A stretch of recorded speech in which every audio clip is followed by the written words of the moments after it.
കാറിൽ സഞ്ചരിക്കുകയായിരുന്ന ഭാര്യയെ കാർ തടഞ്ഞു നിർത്തി ഭർത്താവ് പെട്രോൾ ഒഴിച്ച് കത്തിച്ച് കൊലപ്പെടുത്തി.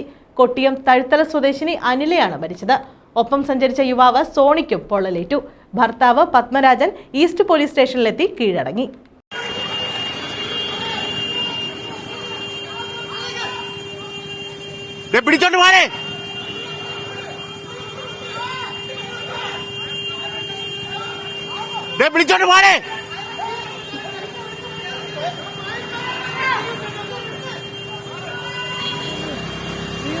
കാറിൽ സഞ്ചരിക്കുകയായിരുന്ന അനിലയെ പിന്നാലെ മറ്റൊരു കാറിൽ പിന്തുടർന്നെത്തിയ ഭർത്താവ് പത്മരാജൻ ചെമ്മാൻമുക്കിൽ വെച്ച് കാർ തടയുകയും കയ്യിൽ കരുതിയിരുന്ന പെട്രോൾ ദേഹത്തൊഴിച്ച് തീ കൊളുത്തുകയുമായിരുന്നു. വൻ ശബ്ദത്തോടെ കത്തിയ കാറിൽ നിന്നും പുറത്തേക്ക് ചാടിയ യുവാവിനെ സംഭവസ്ഥലത്തുണ്ടായിരുന്നവരാണ് രക്ഷപ്പെടുത്തിയത്.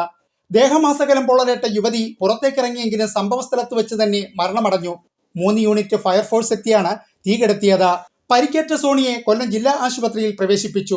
ആശ്രാമത്ത് സ്വകാര്യ ആശുപത്രിക്ക് സമീപം പാർട്ട്ണർഷിപ്പിൽ സ്ഥാപനം നടത്തുകയാണ് അനില.